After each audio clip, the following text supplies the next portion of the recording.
G'day, I'm Rob. And I'm Dave. And you're listening to the Synopsis episode of the Doctor Who novel Cold Fusion. Cold Fusion being the topic of tomorrow's episode of the Doctor Who show. But whenever we do a novel on the show, we always like to put out one of these little synopsis episodes. So if you haven't actually read the novel but want to follow along with our review, you can find out what happens in it. Yes, this isn't going to tell you every part of every aspect of all of the plot of Cold Fusion, but hopefully it gives you enough of the beats and the characters so that if you're unfamiliar with this or you need a reminder, you know what's going on.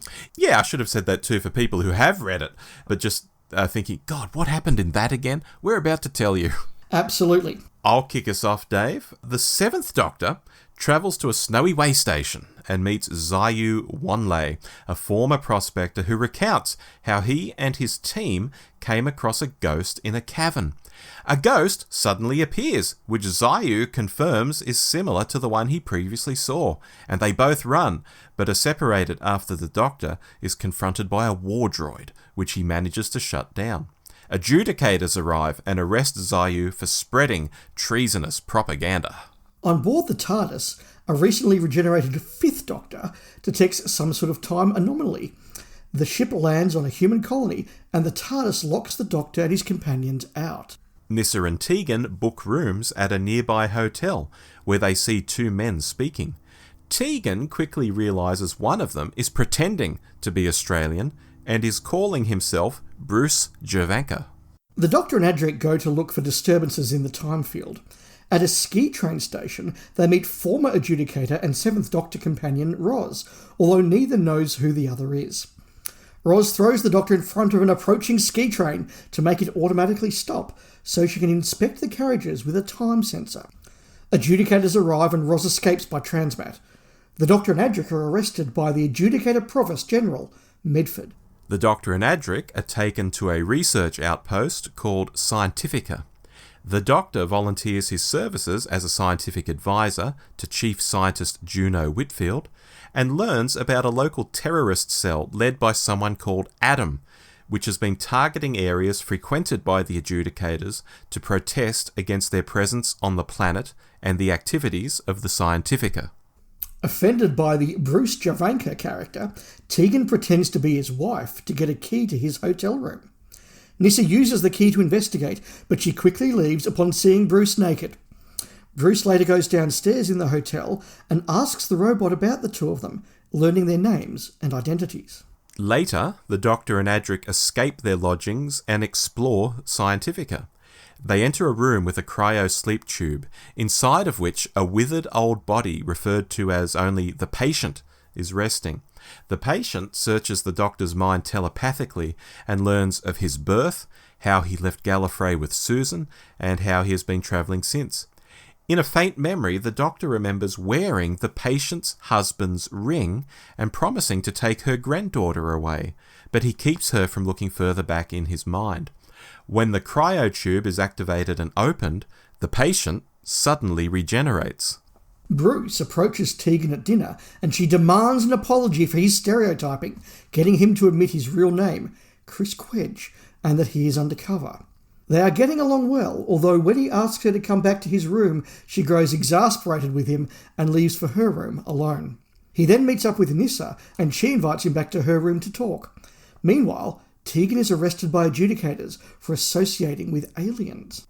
After Nyssa departs, Chris chats to Roz, who is busy breaking into the Scientifica. Roz warns Chris that the Adjudicators are onto them. He finds Nyssa and they escape. The Doctor and Adric are arrested as spies, but they escape after some ghosts appear and kill Adjudicators with their touch.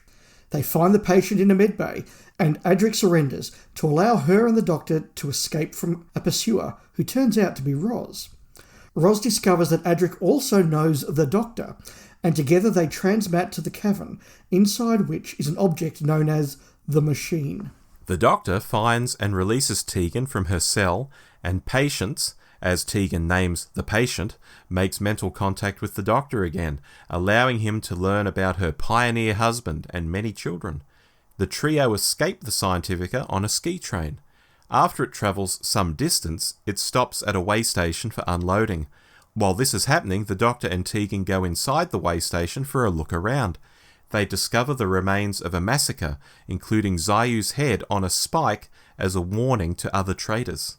Chris takes Nyssa to a safe house and explains that he and Roz are fighting against corrupt adjudicators. They travel to the adjudicator's skybase in orbit above the planet and sneak into a space freighter, the unloading of which is worthy of the special attention of Medford. They find boxes containing 24 fusion devices. The Doctor's ski train is followed by a hovercopter, which triggers an avalanche, burying the train. The Doctor and patients enter a trance to save oxygen and make contact again, sharing a memory of the House of Blyage on Gallifrey being raided as their son's daughter is being born. Tegan wakes the Doctor up when Quint, a Schliemann, or shark person, comes digging into the carriage in search of his brother's medallion, which he has been tracking and which the Doctor had collected from the massacre site. Quint takes them to meet Adam. Adric and Roz observe the examination of the machine by Scientifica staff and are approached by the 7th Doctor, who sends Roz to activate the machine, which is revealed to be one of the oldest TARDISes. Roz pulls a lever and the planet is filled with ghosts, from which the Doctor and Adric protect themselves with a chalk circle. The 7th Doctor tells one of the ghosts, who we learn is a Farutu, an alien being from the far future, that he wishes to learn more about them, and exits the circle, disappearing. Roz deactivates the machine, and then Whitfield cuts off the air supply in her armour until she is unconscious, capturing her and Adric. Later, when she is conscious again, a conversation with Whitfield reveals that Medford is a member of Unitatis, a secret society descended from Unit, adopting a far more violent and xenophobic approach to their work, considering any alien as potentially hostile. For this reason, Medford has major issues with the so-called ghost appearances on the planet. Nyssa and Chris steal the space freighter they've been observing and use it to scan for a double heartbeat on the planet's surface. Upon tracking the Doctor down, they land the freighter and Chris shoots the ice beneath a pursuing robot to stop it, but he is wounded and the box containing the fusion bombs falls down the resulting crevasse. It lands in Adam's base, where the 5th Doctor disarms them before going to the surface with Tegan and patients, hoping to get Chris medical help.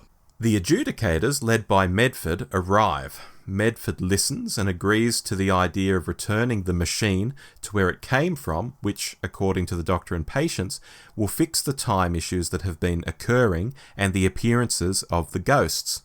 Medford, however, also intends on sending the fusion bombs with the machine to destroy the Time Lords, which he seemingly equates with the Farutu. This lines up with the Farutu's backstory, in which they come from an alternate history where Gallifrey was destroyed, potentially by the return of the machine laden with fusion bombs. The 5th Doctor and patients succeed in sending the machine back, knowing the bombs are there, but believing they are disarmed and will fail to destroy Gallifrey.